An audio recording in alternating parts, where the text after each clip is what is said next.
Saudações a todos os telespectadores do canal Freedom TV. Obrigado por acompanhar e analisar conosco os acontecimentos na Ucrânia e em todo o mundo. Este é o nosso momento e a notícia principal. E a essa altura já estava no estúdio. Uri Kulinich. Prédios residenciais em Kherson foram danificados por bombardeios militares russos esta manhã. Sabe-se que 5 pessoas ficaram feridas. Segundo informou o chefe da administração militar da cidade de Kherson, Yaroslav Shenko, o inimigo realizou um ataque massivo com sistemas de lançamento múltiplo de foguetes. O incêndio atingiu bairros residenciais e infraestrutura crítica. Após o ataque, há interrupções no fornecimento de eletricidade e água na cidade. Os ataques russos contra Odessa também não param. Na cidade, uma casa residencial e um liceu foram danificados. A informação foi divulgada pelo Serviço Estatal de Emergências da Ucrânia. Os bombeiros evacuaram 4 pessoas e extinguiram o incêndio numa área de 150 metros quadrados. Não houve vítimas. No local, 17 pessoas precisaram de ajuda psicológica, entre elas 4 crianças. Mas na região de Kharkiv, devido aos bombardeios do exército da Federação Russa, 4 civis ficaram feridos. Essa informação foi comunicada pelo chefe da administração regional de Kharkiv, Alexei Negubov. Segundo ele, o inimigo usou ativamente drones de vários tipos e lançou bombas aéreas. O exército russo também atacou 2 distritos da região de Dnipropetrovsk. Nikopol foi atingida por artilharia pesada. Casas residenciais, instituições de ensino, uma fazenda e um gasoduto foram danificados, segundo as autoridades locais. Felizmente não há mortos nem feridos. Mas as tropas da Federação Russa também atacaram a região de Poltava 2 vezes nas últimas 24 horas. No distrito de Mirhorod, foi registrado a queda de um míssil em uma área aberta. Os ocupantes russos também atacaram uma central elétrica. O chefe da AVA de Poltava, Vladimir Koguti, informou que o equipamento tecnológico foi danificado. Os engenheiros da empresa de energia estão eliminando as consequências do ataque. Ninguém ficou ferido. Na noite passada, o exército russo lançou quase 50 drones na Ucrânia. Cerca de 30 deles são chás. Segundo dados preliminares, a defesa antiaérea derrubou ou neutralizou 30 veículos aéreos não tripulados. E, por quase um dia inteiro, continuou a operação de resgate em Kiev após o bombardeio massivo russo, na noite de 27 de dezembro. Hoje de manhã, os especialistas terminaram de remover os escombros, desmontar as estruturas de risco e inspecionar os prédios. Ao mesmo tempo, os trabalhadores do setor de energia conseguiram restabelecer a luz em quase 800 mil lares. No entanto, como destacou a Ukrenergo, a situação na margem esquerda da capital continua difícil, devido à sobrecarga das redes danificadas. Lá continuam em vigor desligamentos emergenciais. Lembro que a Rússia realizou um ataque com mísseis e drones contra Kiev e a região. Na véspera, atingiu a infraestrutura energética, educacional, social e residências. 2 pessoas morreram e mais de 30 ficaram feridas. O Estado-Maior das Forças Armadas da Ucrânia registrou 160 confrontos armados na linha de frente nas últimas 24 horas. Na direção sul de Slobojansk, o inimigo atacou as posições dos defensores ucranianos 7 vezes. Na direção de Konstantinovka, os russos realizaram 18 investidas. Ainda o exército russo tentou romper a defesa ucraniana 32 vezes na direção de Pokrovsk. Houve 16 ataques tanto nos setores de Alexandrovsk quanto de Limansk e 19 em Guliaipole.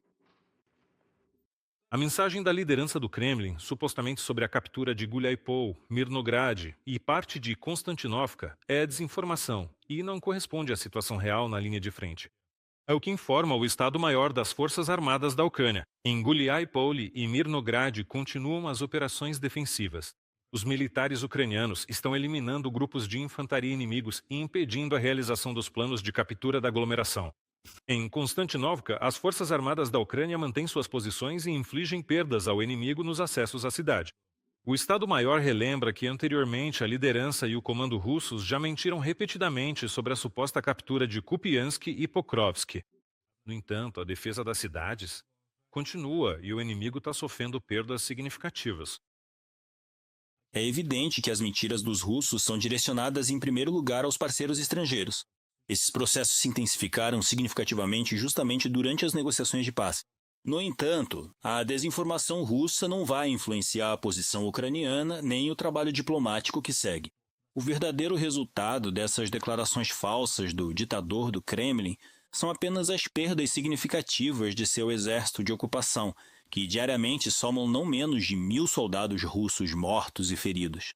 As Forças Armadas da Ucrânia mais uma vez pedem que se utilize apenas fontes confiáveis de informação e que não se deixe levar pela propaganda russa. Segundo o comunicado do Estado-Maior-General das Forças Armadas da Ucrânia. Nas últimas 24 horas, de acordo com o Estado-Maior das Forças Armadas da Ucrânia, as forças de defesa eliminaram mais 1.200 invasores russos. No total, desde o início da invasão em grande escala, as perdas do exército russo já somam mais de 1.204.000 militares. Além disso, de acordo com as informações que você vê agora na sua tela, em um dia foram destruídos 5 tanques, 8 veículos blindados de combate, 15 sistemas de artilharia, além de 2 sistemas de lançamento múltiplo de foguetes e 166 unidades de veículos automotores do inimigo. Enquanto isso, a Rússia tenta camuflar o sistema de defesa antiaérea em Sebastopol, temporariamente ocupado. Isso foi relatado pelo movimento partidário Atesh. Eles realizaram um reconhecimento do provável quartel-general da 31ª Divisão de Defesa Antiaérea da Federação Russa na Crimeia. No local foram registrados modelos de equipamentos militares, o que, segundo a avaliação do Atesh, indica tentativas de esconder o verdadeiro propósito da área. Ao mesmo tempo, são observados sinais de funcionamento do posto de comando, movimentação periódica de militares e atividade dos meios de comunicação. Os partisanos também observam que os lançadores dos sistemas de defesa aérea S-300 e S-400 estão posicionados em outra área. É justamente de lá que os complexos partem para missões de combate, não permanecendo constantemente próximos ao suposto quartel-general.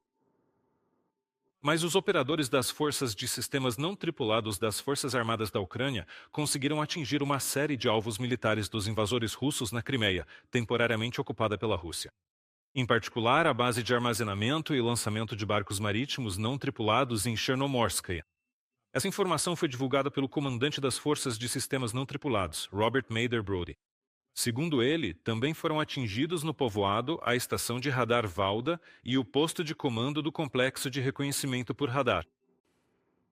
Além disso, as forças de sistemas não tripulados realizaram uma operação no povoado de Berdyansk, na região de Donetsk, temporariamente ocupado. Drones das forças de sistemas não tripulados atacaram as forças especiais da principal diretoria de inteligência da Federação Russa. Os postos de comando e locais de implantação de mais de 120 membros das forças especiais russas da 14ª Brigada de Ussurisk foram alvejados.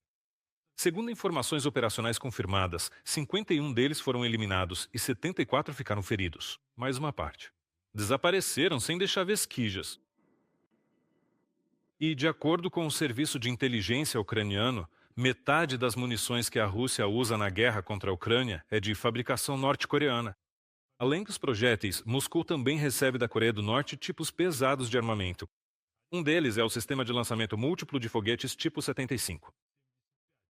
Uma dessas unidades foi destruída pelos defensores ucranianos na região de Donetsk. Sobre como tudo aconteceu na matéria. Nessas imagens, as tropas russas fazem um disparo com um lançador múltiplo de foguetes norte-coreano tipo 75. Foi exatamente esse equipamento que, na direção de Liman, os operadores de drones da 45ª Brigada de Artilharia Independente da Ucrânia destruíram. Na maioria das vezes, esses alvos são detectados por equipes de reconhecimento aéreo e depois as equipes do pivô Dronov atacam o equipamento inimigo. Ela é compacta, projetada para ações de guerrilha e para cobrir grandes áreas. Por causa disso, vemos mais uma vez que o inimigo usa armamentos que na verdade não são de alta precisão e acabam atingindo áreas amplas. Por isso, do nosso lado, há tantas perdas entre a população civil. O destino da tripulação russa após a destruição do lançador permanece desconhecido. Na maioria das vezes, nesses casos, quando um sistema de lançamento múltiplo de foguetes ou artilharia está em ação, a tripulação fica em algum lugar ao lado, em um abrigo, e só sai de lá. Somente quando começam a operar a partir desse equipamento. O sistema de lançamento múltiplo de foguetes tipo 75 é um modelo de armamento já bastante ultrapassado. Ele foi desenvolvido ainda nos anos 60 do século passado. É uma cópia norte-coreana do sistema soviético de foguetes de lançamento múltiplo BM-14. Inicialmente, esses lançadores foram projetados para dar suporte à infantaria, como indica o alcance de tiro de até 8,5 quilômetros. Nosso inimigo raramente usa esse tipo de equipamento, porque não consegue trazê-los para mais perto da linha de contato de combate. Consequentemente, eles empregam muitos pequenos grupos de infantaria. E, de fato, à custa de uma quantidade infinita de pessoas que lhe utilizam em ataques de carne, acabou obtendo uma vantagem significativa. Segundo o chefe da GUR, Kirilo Budanov, até 42% de todo o equipamento e munição para reabastecer as reservas do exército russo vem da Coreia do Norte. Isso significa que haverá uma grande quantidade desse tipo de armamento na linha de frente. Quanto aos soldados norte-coreanos, atualmente eles não estão mais sendo enviados diretamente para a linha de combate. Eles estão sendo posicionados em áreas de retaguarda. Atualmente, o contingente de soldados norte-coreanos na Rússia é composto por aproximadamente 9.000 pessoas. Desde 2023, o inimigo vem utilizando uma variedade de projéteis de artilharia, calibre 152. Em seguida, surgiram armas norte-coreanas, canhões autopropulsados e coxsãs. Agora podemos ver parte do MLRS, e poderiam existir muitos outros exemplos semelhantes. A Rússia recebeu seus primeiros sistemas TIP-75 em junho de 2025 e apenas um mês depois, soldados das Forças Armadas da Ucrânia destruíram um deles na direção de Kupiansk. Atualmente, essas armas são cada vez mais avistadas ao longo de praticamente toda a linha de combate. Um objetivo estratégico não foi alcançado e, em termos militares, eles estão começando a usar até mesmo armas antigas e primitivas que estão em serviço com seus aliados, porque não possuem armamento próprio, moderno e completo em quantidade suficiente. Os russos estão tentando combinar esses lançadores múltiplos de foguetes com várias plataformas. Por exemplo, os defensores ucranianos avistaram um deles em um veículo todo-terreno chinês, Desert Cross 1000, que estava transportando as armas. No entanto, essas instalações móveis são destruídas com sucesso pelos pilotos do exército ucraniano. Dmitry Glushko, da região de Donetsk, para o canal de TV Freedom.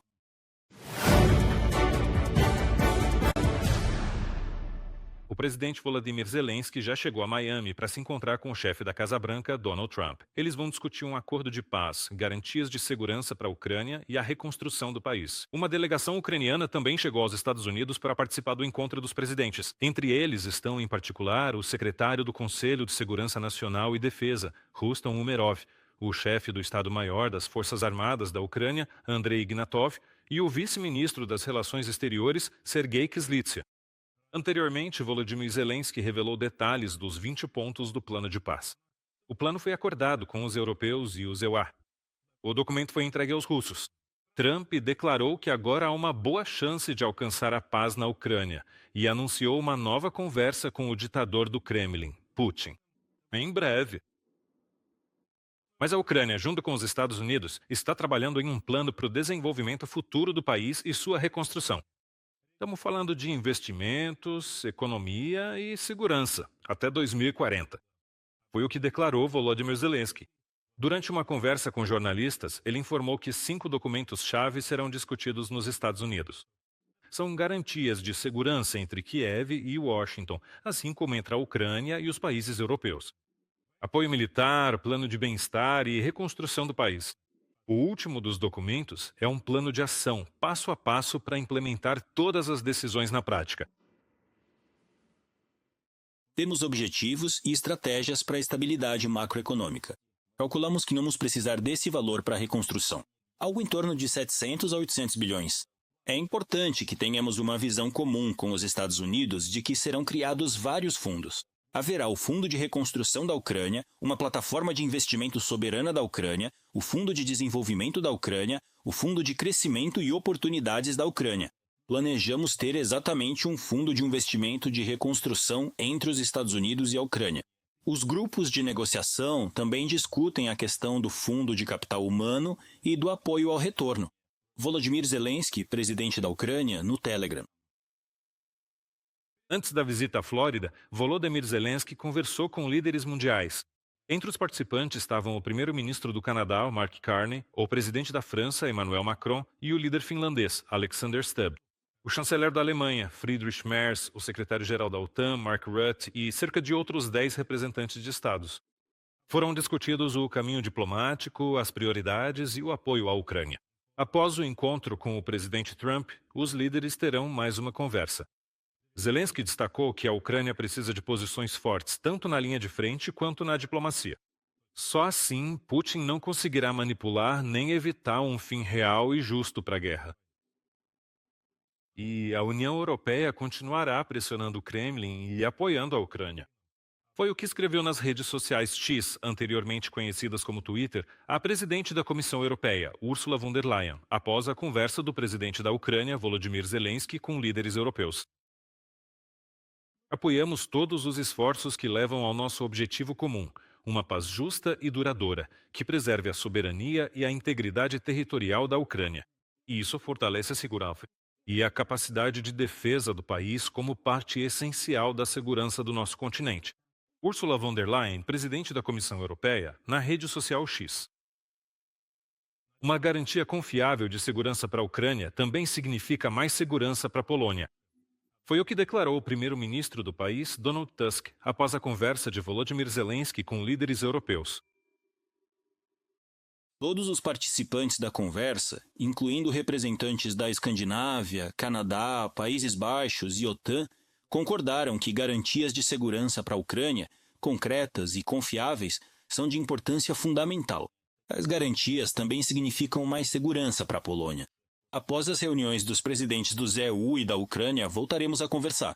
Donald Tusk, primeiro-ministro da Polônia, na rede social X. Ainda não foi alcançado consenso sobre a usina nuclear de Zaporizhia. Foi o que também declarou o presidente da Ucrânia, Volodymyr Zelensky, em conversa com jornalistas. Segundo ele, os russos querem ficar com a usina, mas a Ucrânia é contra isso. Zelensky também acrescentou que os Estados Unidos propuseram uma opção de gestão conjunta da usina nuclear de Zaporizhia.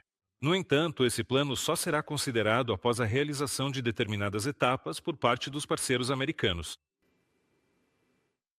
Se os americanos conseguirem assumir o controle da usina e, de alguma forma, desmilitarizar essa área, ou seja, se as tropas russas tiverem que deixar o local, então a Ucrânia terá a possibilidade de acessar a usina. E depois será preciso buscar opções de como administrar tudo isso. Tudo isso está sendo discutido. Volodymyr Zelensky, presidente da Ucrânia, em comentário para jornalistas. Inscreva-se no nosso canal UATV Português e mantenha-se atualizado com os eventos mais importantes, as principais notícias da Ucrânia e do mundo, análises profundas, reportagens exclusivas e entrevistas.